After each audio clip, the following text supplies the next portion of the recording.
as a child, I had a hearing loss. Uh, and, I remember being 7 years old and coming home from school one day, and some kids were, the kids, they were taunting me about Jimmy's handicap, Jimmy's handicap. So I go, Dad, these kids are calling me handicapped. What does that mean? And he said, well, son, a handicap is what they give to the fastest horse in the race to make it equal. So if somebody says asking for help is a barrier, we've already plotted out, well, why are we reluctant to ask for help? And we even mentioned two of the reasons, but we've actually identified like nine of them. Other ones are I tried asking for help and it didn't work. I had a bad experience. Another one is I don't want to be a burden on anybody. Another one is I'm afraid if I ask for help, I'll lose control of my situation. So they're all valid reasons, but by asking these probing questions, we're going to do two things. Hello, everyone. Welcome to 45 Forward. I'm your host, Ron Roel. Now, what if your darkest moment became the spark that could reignite how millions of us grow older? That's exactly what happened to Jim Firman, who turned a near-death experience into a 40-year crusade to revolutionize aging. Today, we'll meet the co-founder and visionary behind BetterAge and discover how he's using science, policy, and technology to redefine what it means to grow older. So now, let's welcome Jim Firman to the show. Jim, welcome. Hello, I'm thrilled to be here today. So I do want to talk, about this experience that really prompted your starting BetterAge. So tell us all about this story. It sounds dramatic, and I'd love to hear it. Great. Hopefully, it's a bit of a cautionary tale, too. So, there's a wonderful philosopher and nun who recently passed away called Joan Chittister. And she wrote a great book about growing older called The Gift of Years. And she made a particular point that later life, the phase that I'm in, I think you are too, Ron, is not just an extension of middle age or continuation, but is fundamentally different and is marked by what she called a brush with mortality, a profound realization that we're not going to live forever and that time is very precious. So my story is that I came from a long line of men who died at early ages of heart attack. My uncle died in his 40s. My grandfather died in his 40s. My father had a massive heart attack at 39 and managed to live to 57 when he passed away from a heart attack.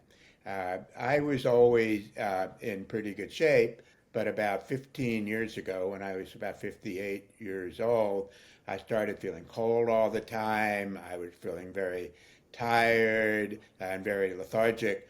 I went to my then doctor and said, I'm not feeling well. She sent me to get a treadmill test. Did the treadmill test. I go back to the doctor. She said, the test is fine. You're in good shape. I said, I don't feel well. She said, well, it's all in your head. So immediately I said, give me my records. I'm leaving the practice. Uh, so I found another doctor who sent me to another cardiologist who looked at my stress test and said they're pretty good. And I said, what would you do? He said, well, because your stress test was good, insurance won't cover more. There's a 2% chance that despite having doing well on the treadmill, that you really do have an underlying problem. But because in the positive test, these tests are $1,000 each for a nuclear stress test or a cardiac CAT scan, and insurance won't cover it. So the question I always ask the doctor is that, what would you do if you were me? And the doctor said, well, if you have the money, I would do it because in the best case, you get peace of mind or there is a problem, you want to go ahead and do it. So fortunately, I was able to afford it. I know a lot of people would not be able to. I went in, got a nuclear test. I noticed all the technicians looking around at it and didn't know what it was. And then on a Friday afternoon, I get this call from my wife, said the cardiologist is desperately trying to reach you. So he talked to me on Friday afternoon and he says, your results were not good. We need to get you in the hospital for, at least an angiogram to figure out what's going on and maybe do surgery after that. He said, but we can't get, it's a President's Day holiday. We can't get you into the hospital for 72 hours. Okay, doctor, what should I do? Try not to move for 72 hours. So I had 72 hours to sit there, contemplate my family history, think about my wife and children, and think about the real possibility that I might never see them again. So that was my thinking about it. So I go in, it turned out that I had five completely blocked arteries. I was days away from a massive heart attack. And the good news is I had open heart surgery. They fixed it, a quintuple bypass, and 15 years later, I'm still here. But from that moment, it gave me my awareness of gratitude for the gift of time. Since that day, I wake up with a profound realization that if I didn't have the money and it wasn't for modern medicine, I'd be dead.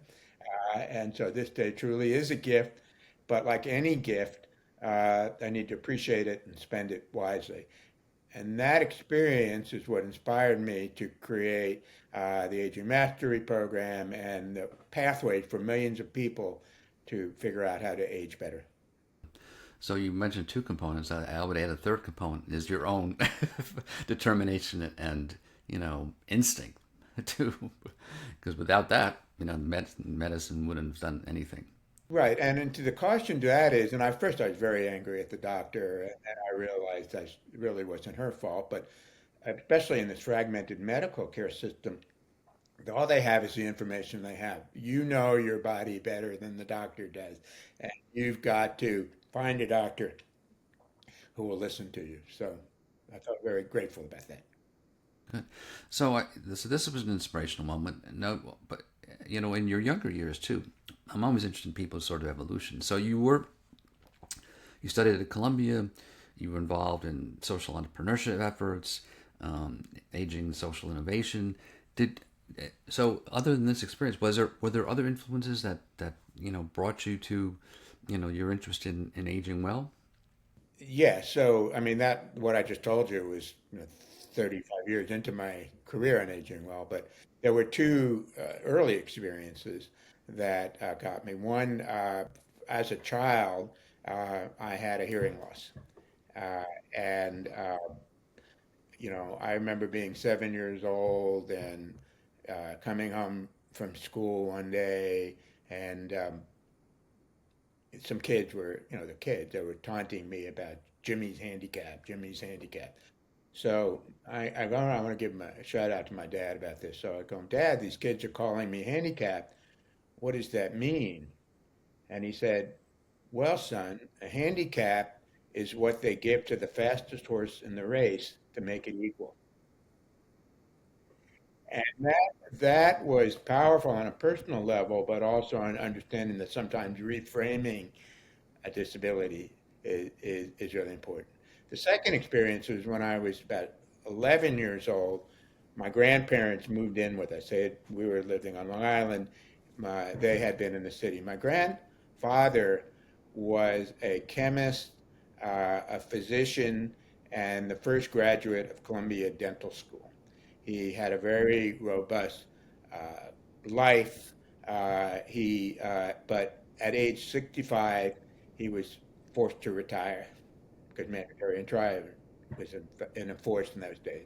His wife, he was probably 68. His wife was 70. She had some chronic condition, and he couldn't take care of her, so they moved in with us on the island. And all I remember is this very bitter and taciturn man who was unhappy, uncommunicative, and I didn't understand it at the time.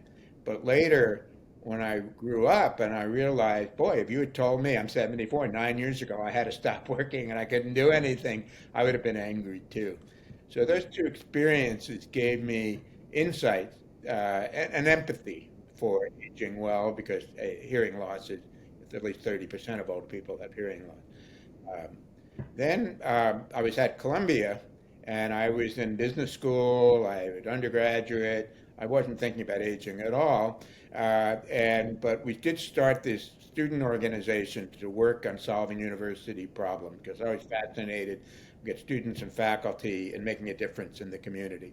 So a nursing student, Sandy Sweetman, comes to me and said, older people in the neighborhood need some help and they don't have a way to get it. It didn't have a name then, but now I would call it instrumental activities of daily living, things people do. So the minimum wage was $2.25 an hour. We put up signs, student help for the elderly. We'll do it on a flexible basis for $2.50 an hour. So we had this little business going, and within 2 months we had 50 clients. And so clearly there was a need, but the magic wasn't just the business; it was the relationships that occurred.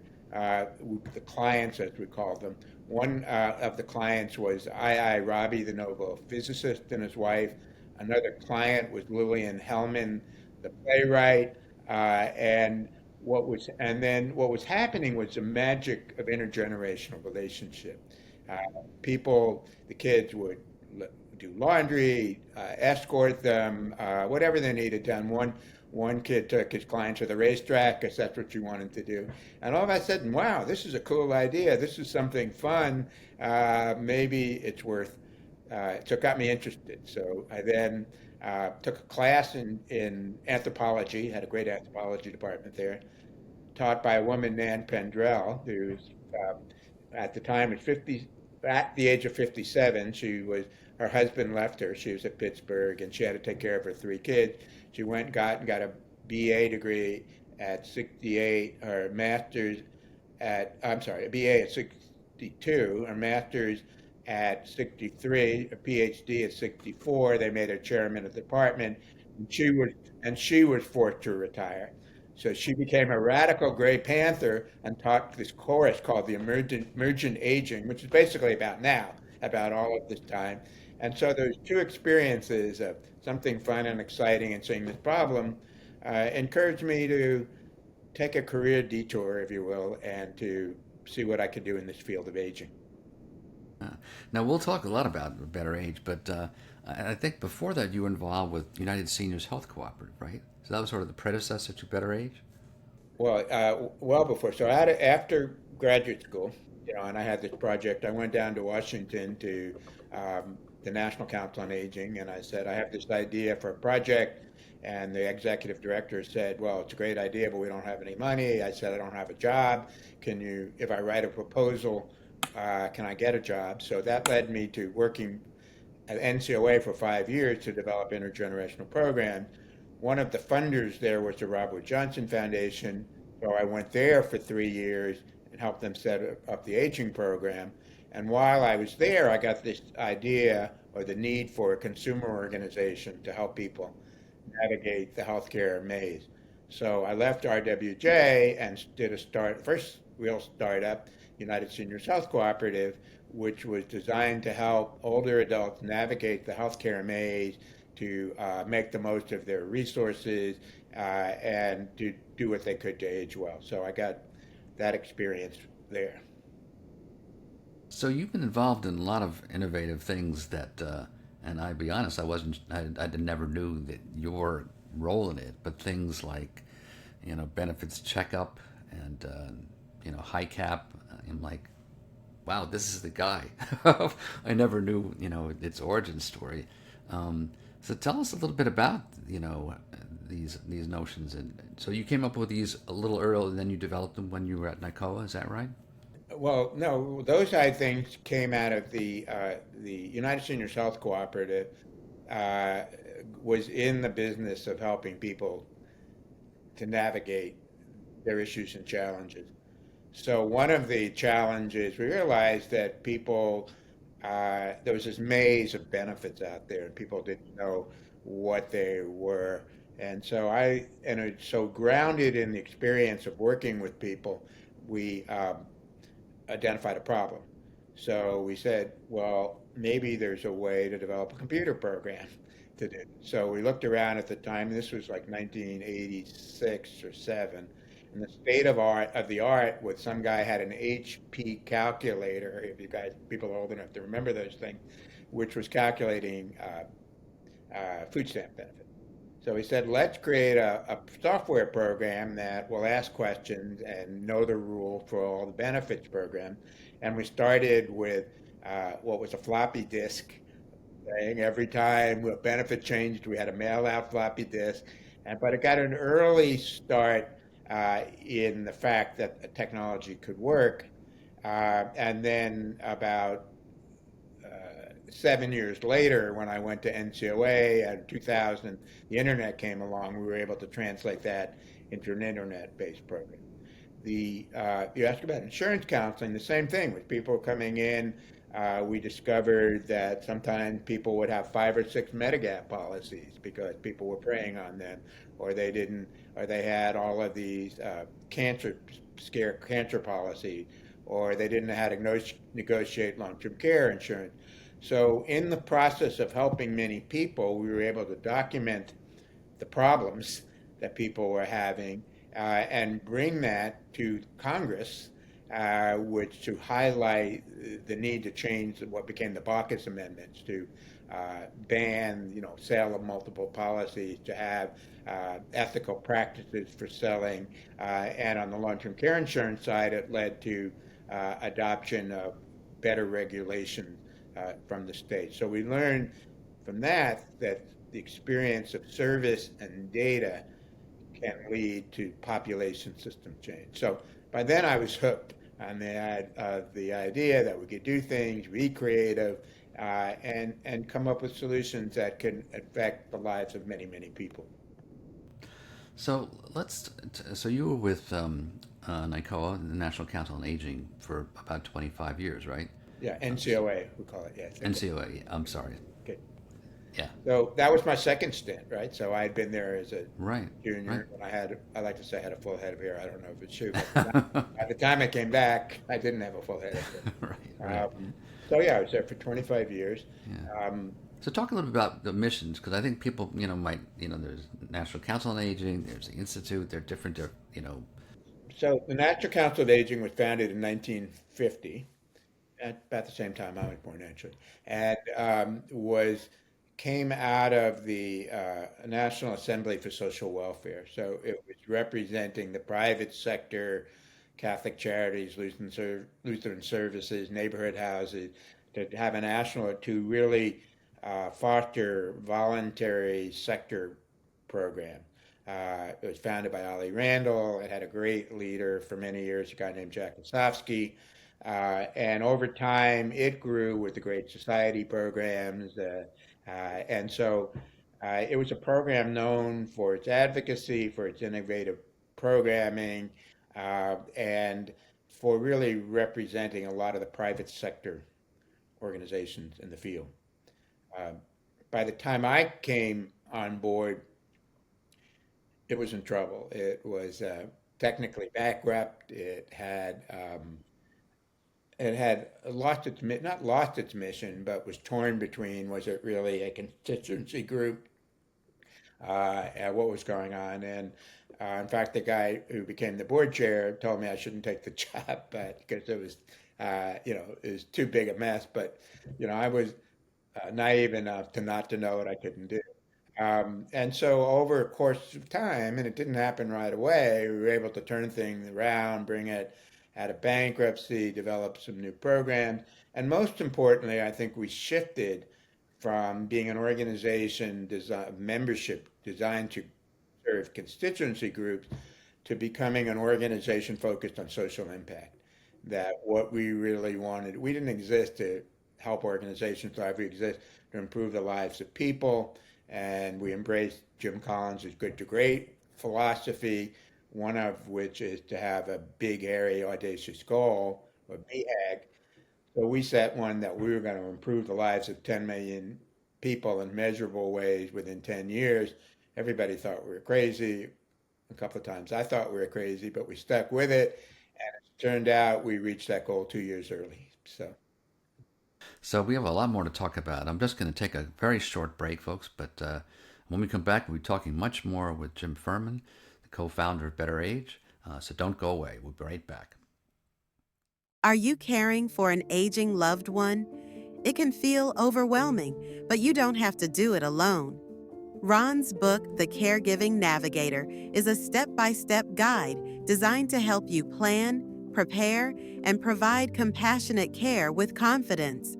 From organizing family conversations to navigating long-term care and finding support for yourself, the caregiver, it's all here. Find the Caregiving Navigator now on Amazon and take the first step toward peace of mind.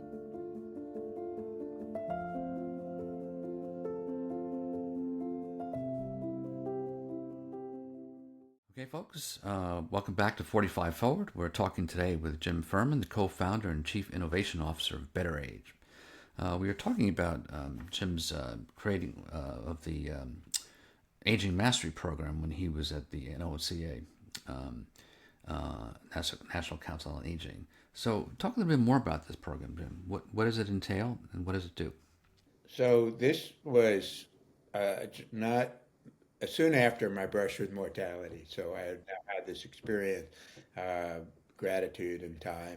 And I was then turning about 60, and all of my friends, my high school buddies, and other people calling up and complaining about growing older and the issues. Oh my God, I'm 60 now. And I realized that even though I was an expert, supposedly, in the field, there was no curriculum for how to grow old. You prepare people, youth, for adulthood. There's elementary school, junior high, high school, college, Girl Scouts, Boy Scouts, YMCA, youth group, and there was nothing to prepare people for this phase of life.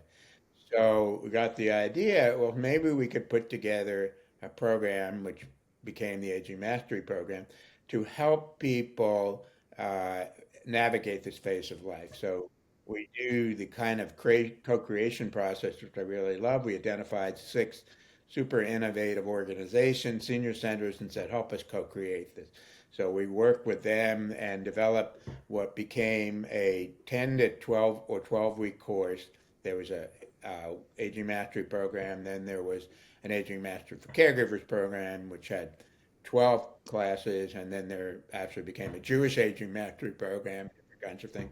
But the basic idea was 90 minutes once a week, typically for 10 weeks, or twice a week for 5 weeks, where they would cover a different topic. One was about the attitude of gratitude and the importance of the gift of time and spending your time well. And the next class was on physical activity, and then nutrition, and then improving sleep, and then finding meaning and purpose. And so there were 10 classes or 12 classes, and it kind of took off like wildfire. People were really liking it. It was more like kind of a high school curriculum in the sense that local speakers could come in and teach to the curriculum, but add their own story. So it had about 30,000 people go through it. And to this day, people still come up to me and tell me, oh, you did that program. Here's how it changed my life. And so hearing that was one of the inspirations for BetterAge, because, having done digital solutions like Benefit Checkup, having done community-based solutions like Aging Mastery, I said, maybe we can combine these concepts and have a digital way to help many more people to age well. Yeah, the NCOA still runs the Aging Mastery Program. It never really made the transition from a community-based program to a fully digital one, but it's still going on, though it's somewhat limited because they had some economic issues about how to sustain a program like that. So you mentioned before about that you had an ambitious goal with NCOA to affect 10 million adults. So what were some of the lessons you learned about how to do that? I mean, this is one thing people deal with, that the scalability of programs, especially with aging. I think the first thing is to set an ambitious goal. In other words, if we had set a goal of 5 million, we would have made 5 million. My philosophy is let's set a goal of 10 million, and even if we fail and only get to 8 million, that's better than being at 5 million. So the first thing is setting a thoughtful way, how you're going to measure it and all those kinds of things. but big goals really matter. And to give you a sense of that is my when I retired from NCOA 5 years ago. We have a wonderful NCOA has a wonderful new CEO, Ramsey Alwyn, and she embraced that and set a goal of 40 million for the next for her tenure there. And I think they're about to announce that they're getting there in 5 or 6 years. So the lesson is be ambitious and be willing to fail is better than being conservative. Yeah. Um, Before we get back to Better Age, I'd like to talk about some of the other your initiatives and your leadership and advocacy, things like Medigap, the Class Act. Again, I wasn't aware that you were at the center of these things. Well, I wasn't the only one, but I was one of the people. So I think we've talked a little bit about how I was able to use the experience of a counseling program at United Seniors to testify in front of the Congress. There was also a program in California going, and those two programs became the proof point for the establishment nationwide of health insurance counseling and advocacy program, HICAP. The Class Act was really I really came from some not only deep understanding of what's going on what I learned most of all is the best way to understand what's really going on is to try to help people. And when you try to help them, it's no longer a theoretical thing. You're really trying to figure out what will make a difference. So through that, we were then working with not only aging group but disability groups, and we learned how to create a common language. And so when Obamacare was happening, the conventional wisdom was that there wasn't going to be a long-term care component. But we surprised people, and we had a coalition that was effective. I think, and one of the things NCOA has always been really good at is collaborative leadership. So we worked together. We got it into the law. Senator Kennedy was something that he was very passionate about. Unfortunately, it got knocked out eventually, but it was the right idea, and the fact that it didn't happen is we're living with the consequences of that now. Yeah, yeah, um, yeah. I think that recognizing these issues at a policy level is difficult. I mean, it crosses over a lot of different specific, agencies, and I think it's tough to do it. I mean, even now, the recognition for our long-term care system that is such a patchwork of inadequate support for people. Um, but And in order to influence policymakers, you need both stories and data. You need real life examples, and then you need to be able to say, here's how many people are in that situation, and ideally, here's how many people in your district or in your state. And so that's, I think, I've been in this field for 50 years, and so those are some of the lessons you learn. How do you combine data and stories to influence change? And every time I do one of these things or involved in them, or I don't really care about getting the credit. I just enjoy the satisfaction of being part of teams that get things done. It it fuels the fire till it's what's the next thing? What's the next thing? yeah, absolutely. I mean, the stories are essential to humanize it, to get people to recognize it could be your family, to get lawmakers to realize it could be your family, and then, as you say, then there's the data of whom people are affected, and also I come up with this through my work. I'm on the executive council for AARP in New York, and as you just point out, when you close the meeting, it's like, oh, by the way, there are X number of members in your district, otherwise known as voters. So, AARP gets a lot of credit for being very effective yeah, yeah, in that kind of advocacy. yeah. So I still have a lot more questions, but I wanted to make sure we did spend some time talking about your small business innovation research. The grant you got, the 2.5 million grant. Tell us about that. Sort of describe the program and what your mission is. Yeah, so maybe I'd tell you a little bit of BetterAge first. So BetterAge was co-founded by myself and a spectacular woman, Diana Yin. right. Who was on a couple weeks Show. ago? Yeah. Oh, coming on your show soon. And we both had the same vision that we could create this digital slash community-based solution to help millions of people to age well. And as part of that, we decided to be a small business, not a nonprofit, even though we're a public benefits company, which means Mm-hmm. balance mission with margin. And one of the opportunities is a small business innovation research grant. So we were able to write and win one of those. And now I'm 74. Then at 73, I was the first time principal investigator. And I may have been the oldest first time BI because usually it's people in their 30s or 40s Right. who are serious in research. I came to research late in my life. But this grant was about developing, first of all, the feasibility. Could we develop a way to assess uh, people's well-being and then identify things they could do to improve it and then actually get them to, to change it. So in the NIH phase one pilot study, we were able to build it, show that it would work, and then also get people in a 1 month test, older adults as well as second populations, care partners, or people with dementia, Mm-hmm. particularly need attention to their well-being. And we had very strong results in terms of, people, everybody was able to complete the assessment. 85% of people were stayed actively engaged on a weekly basis. The 88% of them actually took an action that Mm-hmm. actually did things. That was the real tech. Can we get people to do things? And 57% did three or more things.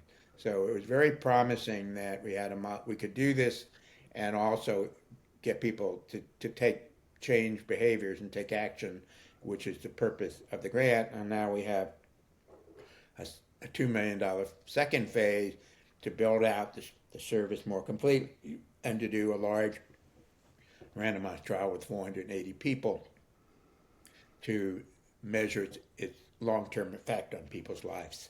Mm-hmm. And you're rolling this out where? Yeah. So the initial pilot was in Massachusetts, Philadelphia, and in San Antonio, and we'll probably be in 8 communities for phase two.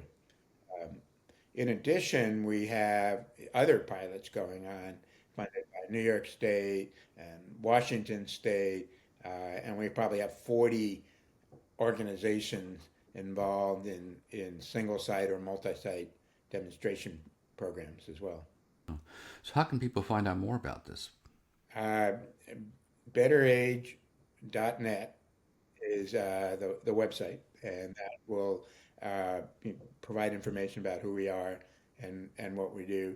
We also have some exciting partnerships that will be announced very soon. One with U.S. Aging, which is the National Association of Area Agencies on Aging, and we are joining forces to encourage area agencies on aging nationwide to get involved in this effort because it's when you have many people asking the same questions in a consistent manner that you develop a database that it provides extraordinary insights into what's really going on in people's lives. And so now we have about over 6,000 people so far in our database, and we expect it to grow exponentially in the next few years. So you mentioned earlier Diana Yin. I just wanted to mention to folks that yes, a couple of weeks ago we had Jim's co-founder Diana Yin of BetterAge on the program, and then last year we had your chief emergent officer Ron Kaiser on the show as well. He was the first person that I had on, the author of Rejuvenating. So to go back to your horse analogy of candy capping, so you are the trifecta, Jim. Well, it is an extraordinary small team. Diana is one of the smartest, most capable people I've ever met. Ron at 87 is amazing. He's everybody's exemplar of better aging. And then we have a brilliant AI data scientist in Mike Webb and a technology chief in Stephen Engel. So I'm very fortunate to work with such a wonderful small team of whip smart people. How did you find these people? Pick them, select them. I've always had an eye for that, I think. And all of the hiring I've done over the years, number one is just passion for the mission. And all of these people do. And I've been very lucky in that sense. And I'm a handful to put up with. I'm sure that will tell you that.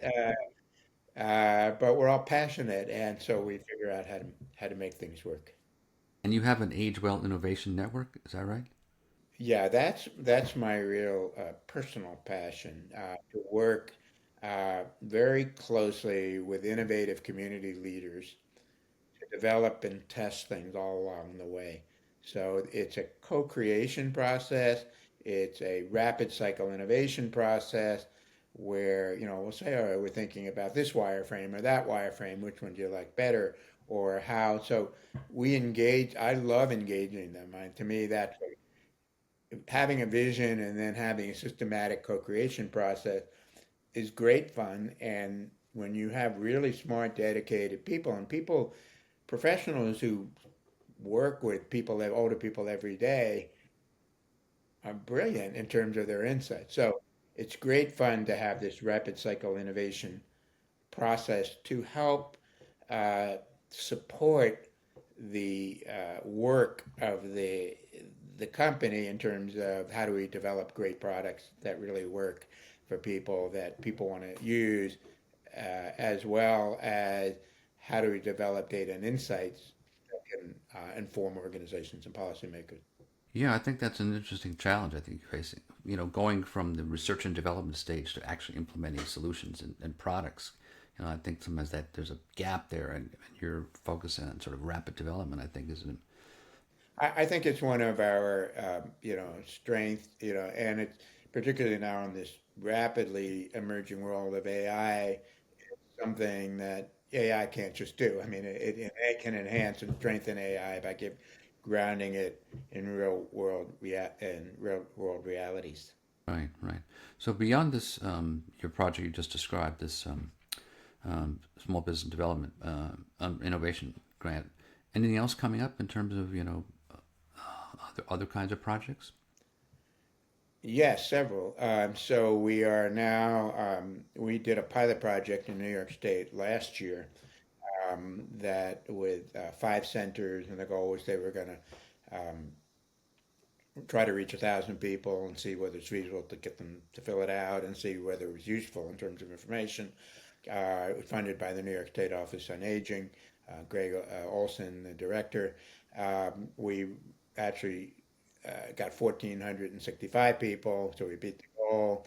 We learned in the process that in order to get as many people as possible, we needed a paper survey for some people as well as a digital survey. But mostly we learned that we could really develop very powerful data and insight that policymakers love and organizations love. As a result of that, New York State and a private foundation are tripling the initial investment to expand that statewide. So that's one thing that's happening. Another thing that we learned through working through the National Volunteer Caregiving Organization, which is these interfaith caregiver programs around the country, we used the BetterAge assessment and developed very powerful data about how, what's really going on with homebound older people in this country. So, in contrast, because of policies that have happened over the last 10 years, there's been a shift of funding from nursing home to community care. So, right now, at a national level, there are under 2 million older adults in nursing homes and in assisted living, and there's 7.5 million homebound people in the community. But we don't really know a lot about those people. We know that they are homebound. We know they have physical limitation, and we probably know that they may need transportation or they may need food. But through our use of this assessment, we've been able to provide very precise data about how much worse they're doing in 13 dimensions of well-being. And on the basis of that data, we've gotten it will be announced in a couple of weeks. I can a significant foundation to invest in a serious demonstration project in Texas to prove that we can use BetterAge to reduce loneliness and improve quality of life among older people. We also have initiatives with funding partners rolling out in Philadelphia and one coming up in Pittsburgh. There's a statewide project in Washington. So a lot of what's happening now is philanthropy is not funding us, but are funding our partners to extend it, do applications of it, to learn more. And what makes our solution unique is whenever anybody figures out a better way to reduce loneliness or a way to engage more uh, homebound people or a better way to encourage people who are with hearing loss to get treated, that automatically gets rolled into the system nationwide so that a local innovation truly have national impact and you don't have to figure out what's a scaling strategy. The scaling strategy is it just goes into an improvement in the platform that's available for everybody. Folks, we have a lot more to talk about in our last segment with Jim Firman, but we're going to take another quick break. When we come back, Jim will be here, so don't go anywhere. Caring for a loved one can feel overwhelming. That's why we created caregivingnav.com, your personal guide through the complex world of caregiving. It's a free interactive website built around the Caregiving Navigator book, with tools designed to make your journey easier. Whether you're planning ahead, managing care right now, or navigating a crisis, you'll find step-by-step advice, trusted resources, and over a dozen downloadable checklists. From legal planning to home safety, from medical decisions to emotional support, it's all here, all in one place. Just visit caregivingnav.com. Because you're not alone on this path, and the help you need is just a click away.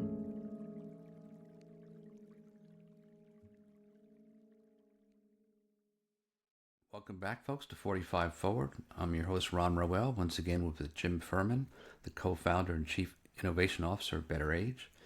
Before the break, we were talking about a lot of aspects of their program, their innovative programs.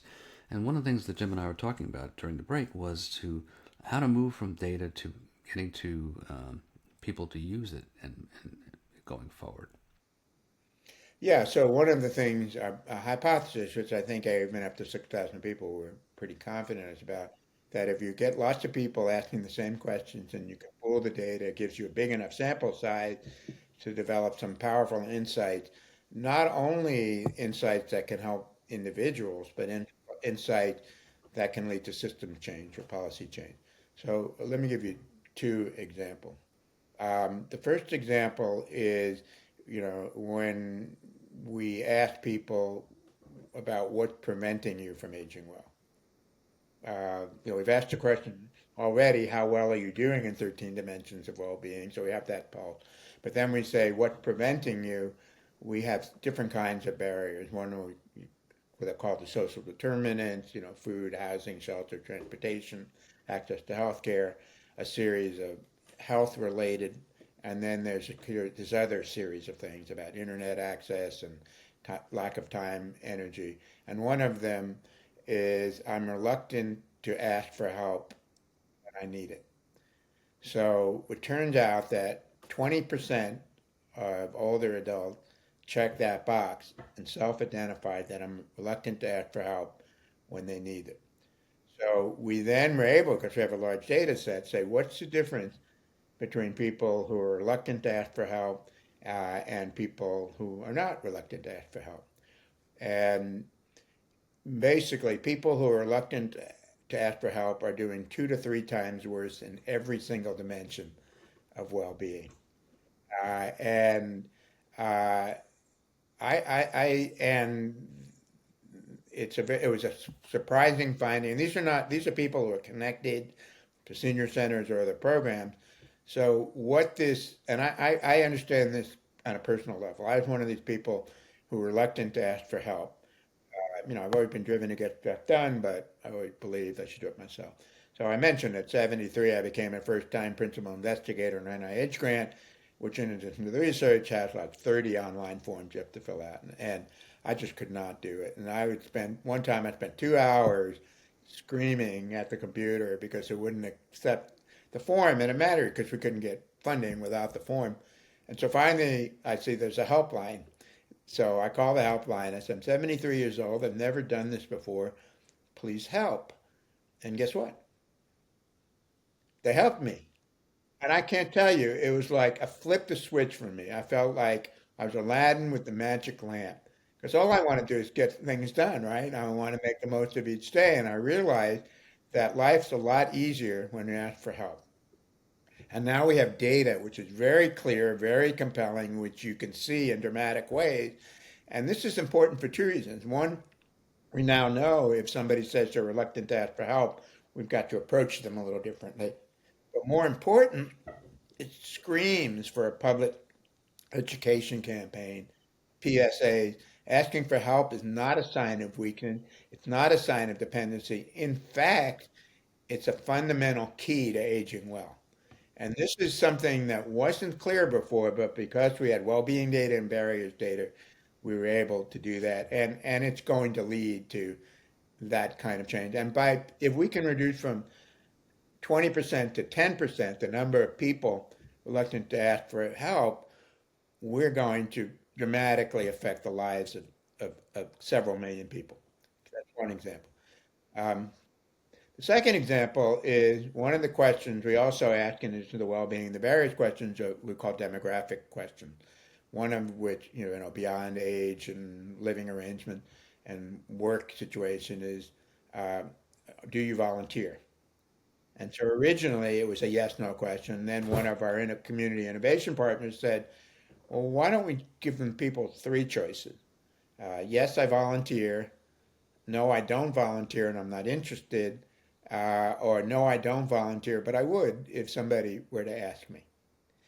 And it turns out generally for the population that of the 6,000 people we had, almost 50% do volunteer. About 25% don't volunteer and don't want to volunteer. And 25% are in this I would if I were asked. And for me, this group conjures up my painful memories of junior high school dances where the music's playing and everybody in the gymnasium, everybody's glued to the wall, watching, hoping somebody would ask him to dance, but afraid to do that. So we then said, okay, well, what's the difference between the people who do volunteer and the people who don't but would if somebody asked them?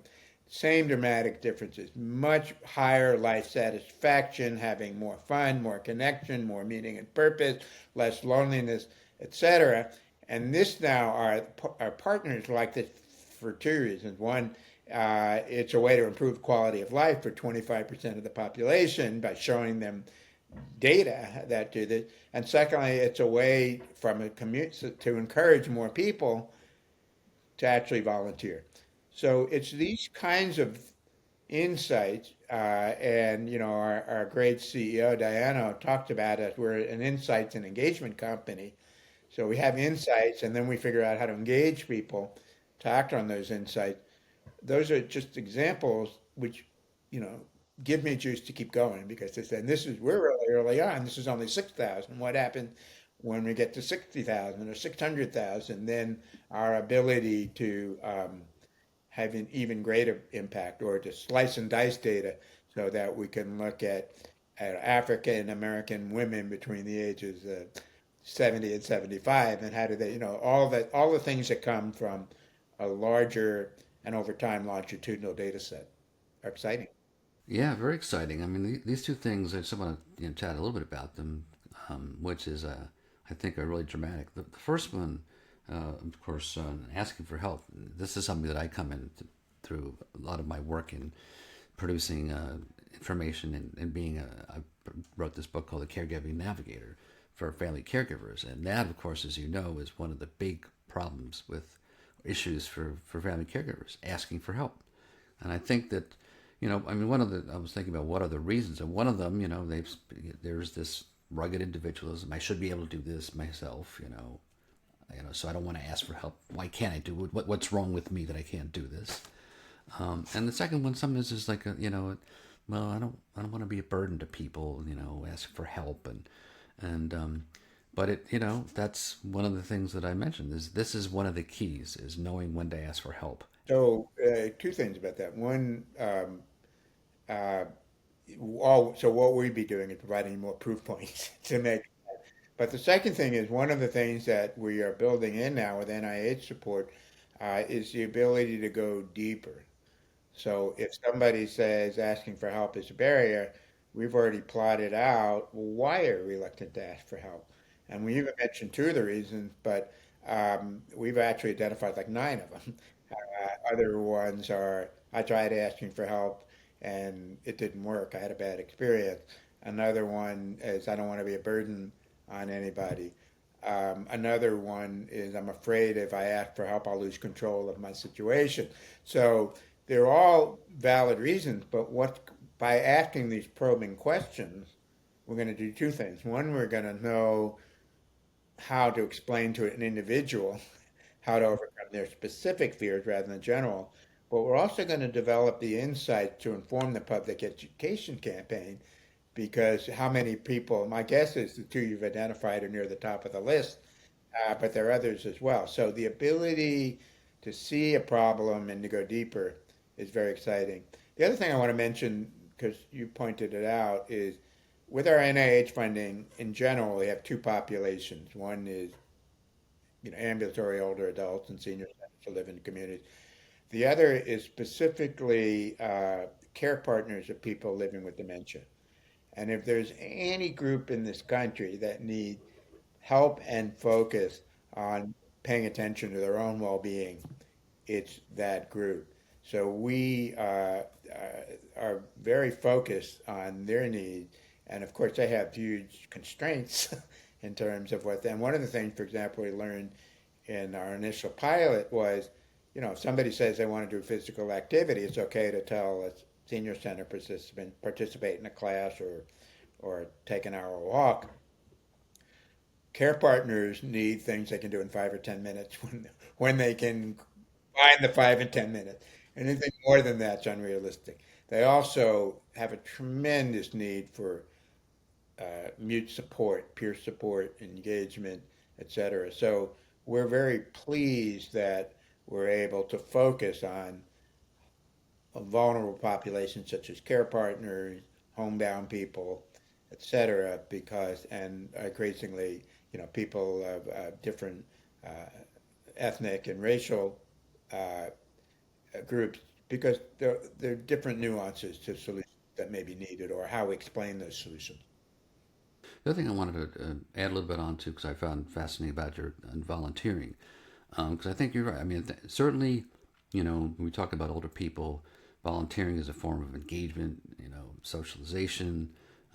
People do better when they volunteer. The other thing you mentioned, though, about people who don't do or don't is about being asked, which I think is sort of fits into the asking for help, which is, people are reluctant unless they're asked. And so I think that should be part of your campaign to encourage people ask questions, ask. And let me give you, if I quickly, two more stories. Uh, One is by my Uncle Carl, who passed away last year at 99 and a half years old. And he was from New York, but was at the time living in an assisted living facility in California because that's where his daughter was. And I would call him up, try to do it once a month and just to chat and converse because that's one of the things, a little gift of your time, a little gift like that can make a huge person's life. So we'd call up and we're both Mets fans. We'd talk about his baseball and do things. So one of the last conversations I had with him, I said, "Hey, Carl, how you doing?" And in a very excited voice, he said, "Jimmy," that's what he called me, "Jimmy, I got a job." I said, "Carl, what do you mean?" He said, "Well, I'm really excited. In our facility, there are only two of us who can walk without a walker or a wheelchair. So our job now for fire drills and earthquake drills is to move the people out." And he was so excited because it gave him this purpose. And, we say, oh, people go, oh, they can't have purpose. No, they need it even more. And so I'm telling this to a colleague of mine from in Massachusetts, and she said, oh, let me tell you about my grandmother, Nana. Nana was in Boston, and she had some early onset dementia. So her, my colleague's mother had to move her mother into assisted living. Nana hated it there. She was miserable. She was calling up every night. She was crying. She said, "Get me out of here. I want to die." She was a terrible problem for everybody. One day, after she'd been there for like 3 or 4 months, she's wandering around. She didn't participate in activities, but she's wandering around and goes into a room where they are decorating some Halloween cookies, putting things on them. She goes over to them and she says, "No, no, you're doing this all wrong. Let me show you how to do this." And it turned out she'd been a baker for 30 years. So she took over that. She became the person who decorated the Christmas cookies. She became the person who decorated the birthday cakes that people had. And it was a night and day shift in her engagement, her participation, etc. So to your point, to bring this around, I said these are inspirations that rather than saying, "Oh, those people are too old, we can't expect them to do anything useful," I think it's just the opposite. We can create magic if we find the opportunities for them to be useful. And even if they're old, even if they're frail, even if they have early onset dementia, we can do those kinds of things. So that's the fun part, seeing these kinds of things and then ideas coming up and then being in a position to help encourage other people to do those things. That's the joy of Better Age. It's my passion. It's why we really are working so hard to bring this to millions and millions of people. So how can people find out more? Can they find out more about, I guess, through your partners, but also through, can they find out about Well, they can some, come. We're not really set up yet to help, people who come in. right? We don't have a national website for people that come down the road. Mostly it's through community partners, but we're in about 20 states. In New York, we will be launching a statewide version probably in January. So we're getting there, but right now they could reach out to us or they could, let's see what's happening in New York or Florida or Massachusetts or Illinois, Indiana. We're probably in about 15 states, but we're still early on. We're still in that startup company space. Yeah. So just in a couple of minutes, this is a big question, but I mean, what would you like aging to look like in 20, 30, I would like, 35? first of all, the that holistic aging well is the goal. Okay. It's why we're here, that it's rooted in science and measurement, because without Hmm. measurement, we're just all talking about it. Right. And now I think we're providing an easy way to measure using validated self-reported measures that got a lot of science behind them. And that creates a possibility of a scientific approach as opposed to just a grab bag approach. So I'd like the norm to be that holistic assessment is part of the ecosystem for health and social Hmm. services. It's part of the goal, and that through the ability to develop and scale insights, several of which we've talked about, and there are probably hundreds more that can come from this, will actually make it possible for people to think differently about this phase of life and to take small steps each day make a difference. Because right now, the data still shows that the average older adult is spending about 7 hours a day on some kind of a screen, watching Mm. television, scrolling the internet, reading an iPad, all these kinds of things.